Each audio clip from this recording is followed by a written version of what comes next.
Thank you for tuning in to This, That, and Those Carrots, where I talk all things Instacart.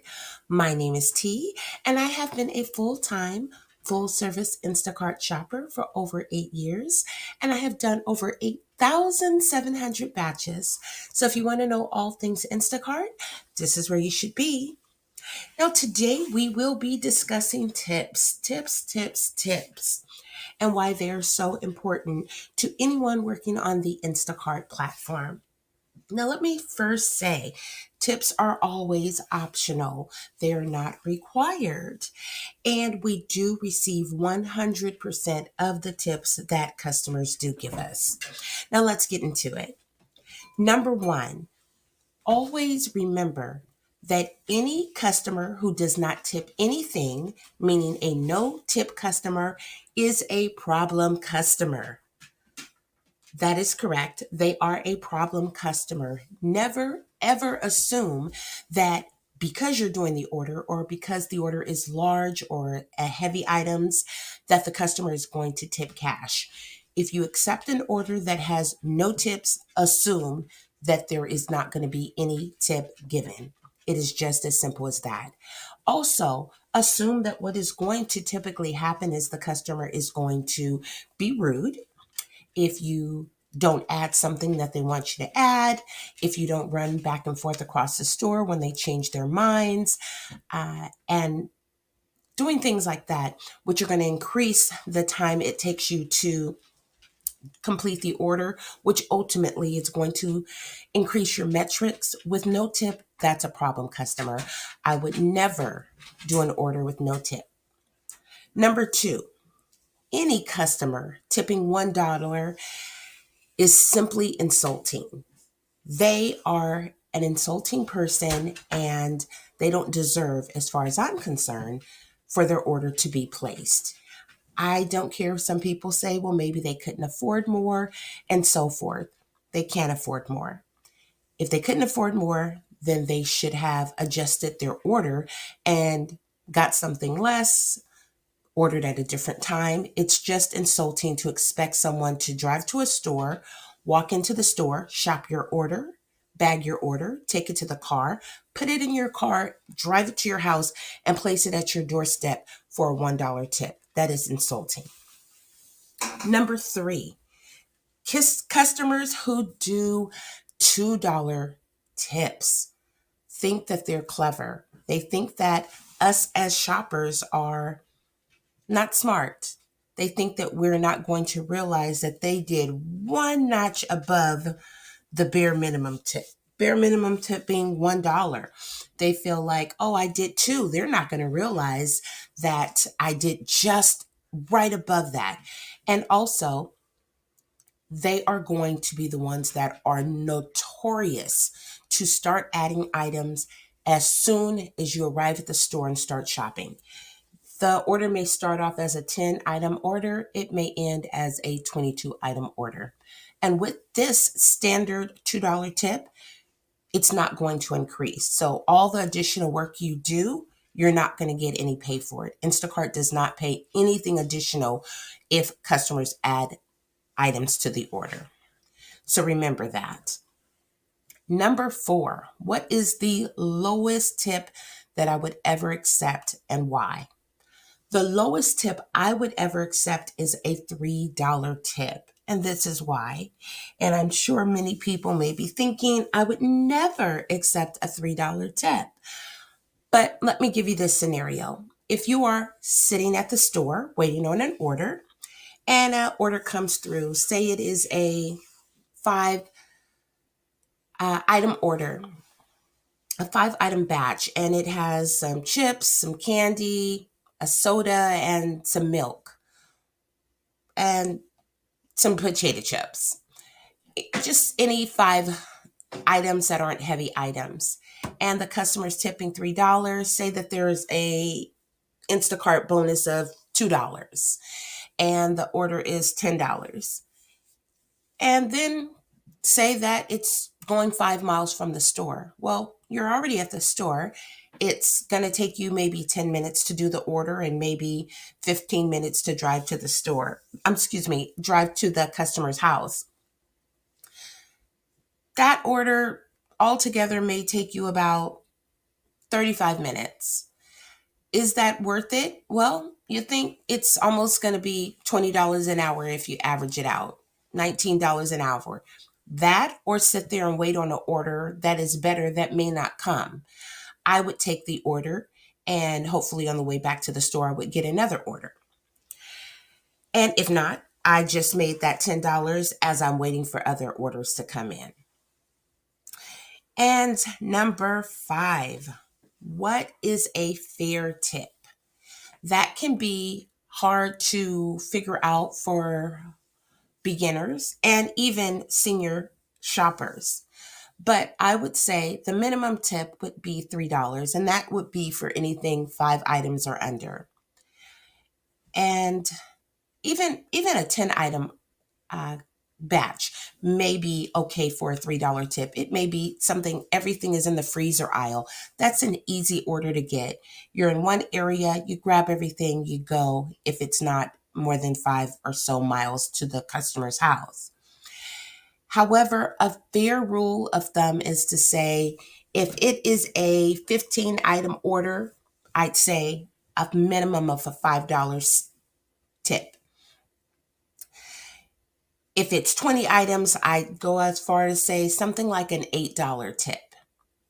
If it's 30 items, I'd say about a $10 to $12 tip. And that's a set amount. Now, of course, the customer can do a percentage of what the total is, or what they anticipate the total being.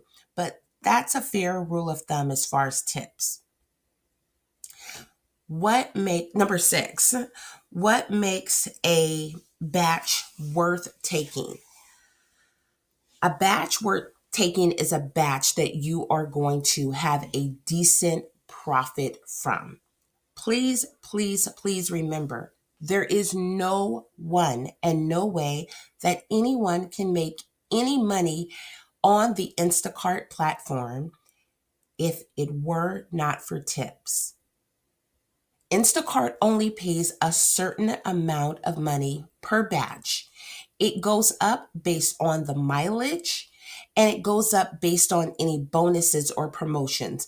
But there are set amounts that Instacart pays to do a batch. And no one, not one batch that you do with Instacart only paying the batch pay and there not being a tip, you will not profit from that batch at all. It's not what makes you the money. What makes you the money are the tips. So when people say they get $100 batches daily or $80 batches daily, that's not realistic. That's not realistic because it's the customer who pays the tip. And the customer is not guaranteed to pay the tip. We don't have the capability of choosing just that customer that tips well. We don't know when they're going to place their order unless you're on their favorite list. We'll get into that on another video. But you don't know when they're going to place their order. They may know when you shop, but if you're on someone's favorite list, that doesn't mean that they're going to choose you. Usually they have many people on that, but we'll get into favorite lists on a different video. But if shoppers understood that tips are what was important, then they would understand the Instacart platform. Many people started during our stay-at-home time and when people couldn't go out and shop on their own, and customers were very grateful. They tipped much, much better. Well, once that died down and things went relatively back to normal, people are thinking that Instacart doesn't pay well because they were still assuming that's how it started. That is not how it started. It did not start like that. It happened because of what was going on in the world, but that's not how it is. So what I'm telling you, the set amount, that is a standard. Now, of course, people do tip greatly sometimes. You may get a $20 order and it is a $20 tip. That is only going 10 miles. That is a great order. And keep in mind, it's also going to depend on what market and what area you're in. I may live in an area where 10 miles I can get there in 12 minutes. Someone else may be in an area where it's heavily congested and it takes you 35 minutes to get there. So that's going to make a difference in if the order is worth taking or not. Okay? Now, examples of bad tip orders. Any order that has no tip, a $1 tip, or a $2 tip is a bad tip order. It is just that simple. If someone has a a 35 batch item with 60 units and they want to tip $5, that's a bad tip order. It's not something that is logical that you would want someone to go and do that. Shop 30 items, get 60 something total items, and only give them a $5 tip. That's unacceptable. So keep that in mind. Number 8, remember that customers do sometimes put a certain percentage for the order. Now, the percentage that they give is typically based on what they assume that the cost of the total order is going to be. But there are some things that could change that. If you add items, it could change it and increase the tip. But that's not always. And you won't know that until after the order is completed. Some customers put, I want to tip a certain percentage of what I expect the total to be. If they add items or the items are more expensive, the customer can also have on there, I don't want this percentage to go up regardless. They also can say they don't want it to go down regardless. So just remember that when you're shopping an order with a percentage and you're adding items, assuming that your tip is going to automatically go up, because it may not. Okay, number 9, reducing tips after delivery. That is a big, big deal. That has been done several times. Customers reduce it for many reasons. They may reduce it because there weren't the items in the stock that they really wanted, but that has nothing to do with you. You shopped the order. You went to get the item. If the item is not in stock, there's nothing you can do other than for them a replacement that is similar if it is in stock. So just remember that can happen. Keep that in mind. Keep a mental note, and you'll come out better in the end, because you won't be expecting a complete tip when you know the customer may be upset based on the chat that they're giving you when you're letting them know that the items aren't in. Number 10, multiple batch tips. When customers tip and you have multiple batches, there is no way for you to know who is tipping what. So say there is a 60 item batch and there's 3 customers. You have no idea, and there's a $30 tip. You have no idea if each customer is tipping $10, if one is tipping $10 and the other 2 are tipping absolutely nothing, or if one's tipping 28 and the other 2 are tipping $1 each. You have no way of knowing. So those are kind of tricky. You have to make sure that the batch is worth taking, knowing that chances are customers are going to want to add some items, and you have to treat each customer that wants to add an item as if they're the ones that are tipping greatly. And then you'll see in the end, and you can make a mental note if you want to do that customer again that tipped poorly. And number 11, remember that it is important that you understand that if a customer reduces the tip, or completely takes the tip away. A good rule of thumb to remember when looking at tips per batch is if it is a tip that is $10 or less and the customer removes the tip completely, and whatever they put in the system, it's not that you were rude or something of that. They put something like because the store was out of many of their items and so forth.